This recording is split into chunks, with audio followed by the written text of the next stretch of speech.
Hello friend, আমি Tapas sir. আজকে এই ভিডিওতে তাদের থার্ড সেমিস্টারে হিস্ট্রি অনার্স আছে তো তাদের যে ডিএসসি সিসি3 যে পেপারটি আছে হিস্ট্রি অনার্সের, তো তোমাদের লাস্ট মিনিট সাজেশন নিয়ে চলে এসেছি, যেখানে আমি তোমাদের কোনগুলো সব থেকে গুরুত্বপূর্ণ প্রশ্ন এবং কোনগুলো সাপোর্টিং সব আলোচনা করব।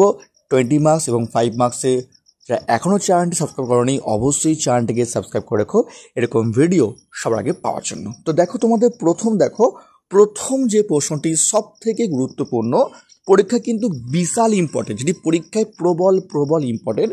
কুষাণ শাসকদের কার্যকলাপের উদাহরণ দিয়ে দেখাও যে কিভাবে অর্থনৈতিক উপাদানগুলি রাজনৈতিক ইতিহাসকে প্রভাবিত করে, অথবা আসতে পারে কনিষ্কের কৃতিত্বে লেখো। ভেরি ইম্পর্টেন্ট প্রশ্ন এবং পরীক্ষা কিন্তু বিশাল ইম্পর্টেন্ট। নেক্সট দেখো, সাম্রাজ্য বিজেতা হিসাবে সমুদ্রগুপ্তের কৃতিত্বের মূল্যায়ন করো।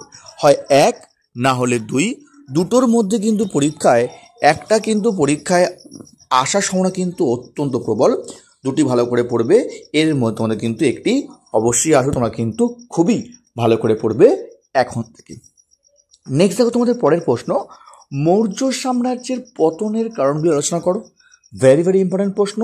পল্লব স্থাপত্য ও ভাস্কর্যের বিবরণ দাও। এটিও কিন্তু খুবই গুরুত্বপূর্ণ প্রশ্ন এবং পরীক্ষা কিন্তু বিশাল ইম্পর্টেন্ট।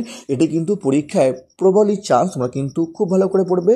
এই পল্লব স্থাপত্য ভাস্কর্য কিন্তু একদম খুবই গুরুত্বপূর্ণ প্রশ্ন, তোমরা কিন্তু একদম তোমরা মিস করবে না। আর নেক্সট দেখো, প্রাচীন ভারতের শূদ্র ও অস্পৃশ্যদের স্থান নির্ণয় করো। দেখো 1, 3, 4, 5 এর মধ্যে তোমরা কিন্তু দুটো প্রশ্ন কিন্তু কমন পেতে পারো, ঠিক আছে। নেক্সট দেখো, লাস্ট প্রশ্ন তোমাদেরকে 6 নম্বর, গুপ্তযুগকে কেন ভিত্তিভূমি বলে চিন্তা করা যায়, অথবা গুপ্তযুগকে সুবর্ণ যুগ আখ্যা দেওয়া হয় কেন, ঠিক আছে। তো এই 1 থেকে 6 সব থেকে প্রবল ইম্পর্টেন্ট তোমাদের ডিএসসি সিসি তোমাদের সিস্টেম আছে, সেখানে তোমাদের এই 1 থেকে 6 সব থেকে প্রবল ইম্পর্টেন্ট এই পেপারের জন্য। তোমরা কিন্তু ভালো করে এই 6টা পড়বে, তারপর তোমরা কিন্তু অবশ্যই সাপোর্টিং করবে। সাপোর্টিং কেন করতে হবে বলছি, কারণ দেখো প্রশ্ন সবসময় কিন্তু প্রশ্ন আমাদের সোজা হয় না, অনেক সময় প্রশ্ন কিন্তু হার্ড হয়ে থাকে, কঠিন হয়ে থাকে। তাই তোমাদের কিন্তু অবশ্যই এই 6টি প্রশ্ন ভালো করে পড়ার পর তারপর তোমরা কিন্তু কিছু প্রশ্ন কিন্তু সাপোর্টিং করবে। সাপোর্টিং প্রশ্ন তোমাদের ধর্মশাস্ত্র অনুযায়ী নারীর সম্পত্তি ও বিবাহ রীতি সম্পর্কে আলোচনা করো। এটি তোমাদের কিন্তু যদি প্রাচীন ভারতের শূদ্র বা অস্পৃশ্য না আসে, তাহলে তোমাদের কিন্তু এই প্রশ্নটা কিন্তু আসতে পারে, ঠিক আছে। নেক্সট দেখো, দ্বিতীয় নগরায়ণের সূচনার প্রেক্ষাপট কী ছিল, বা দ্বিতীয় নগরের বৈশিষ্ট্য লেখো। এটিও কিন্তু খুবই গুরুত্বপূর্ণ প্রশ্ন, এটিও তোমার কিন্তু পরীক্ষা কিন্তু বিশাল চান্স আছে, ঠিক আছে, 20 মার্কসের জন্য। নেক্সট দেখো, দ্বিতীয় চন্দ্রগুপ্তের কার্যাবলী অথবা হর্ষবর্ধনের কৃতিত্ব। তো এই 1, 2 সাপোর্টিংয়ের মধ্যে সব থেকে প্রবল, তারপর পারলে এই 3 নম্বর প্রশ্ন কিন্তু করে যাবে, অর্থাৎ 1 থেকে 6 ভালো করে করার পর তারপর তোমরা কিন্তু 1, 2 সাপোর্টিংয়ে ভালো করে পড়বে, তারপর তোমরা কিন্তু পারলে 3 নম্বরটা দেখেছো। তো এই ছিল তোমাদের 20 মার্কসের যে প্রশ্নগুলো সবথেকে গুরুত্বপূর্ণ সেগুলো আলোচনা করলাম।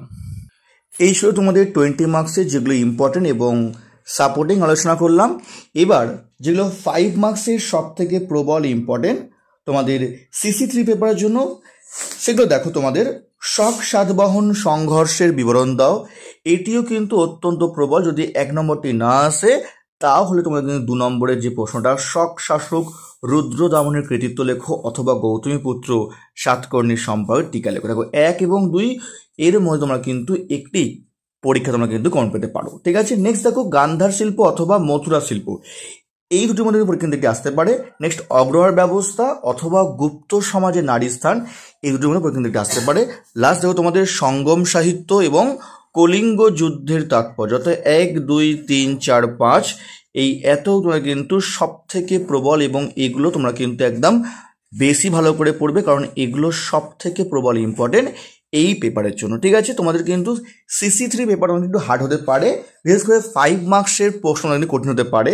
তোমাদের বলবো আগে 1 থেকে 5 তোমরা কিন্তু খুব ভালো করে পড়বে, তারপর তোমরা কিন্তু অবশ্যই কিছু সাপোর্টিং করে যাবে, কারণ বললাম যে যদি তোমাদের কিন্তু এই প্রশ্ন হার্ড হতে পারে এই পেপারটা, তাই তোমরা কিন্তু একটু ভালো করে এই সিসি3 পেপার ভালোভাবে পড়ে যাবে। যেমন দেখো সাপোর্টিং দেখো, প্রাচীন ভারতে দাস ব্যবস্থার প্রচলন নিয়ে মেগাস্থিনিসের বক্তব্য কি, যথার্থ ছিল মৌর্য কৃষি ব্যবস্থা ও টিকা লেখো।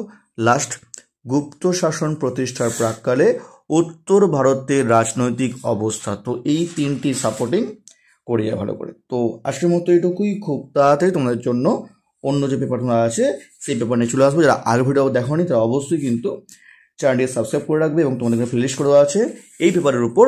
যারা দেখোনি অবশ্যই তোমরা গিয়ে প্লেলিস্ট তোমরা কিন্তু গিয়ে দেখে নিতে পারো। তো আজকের মতো এটুকুই।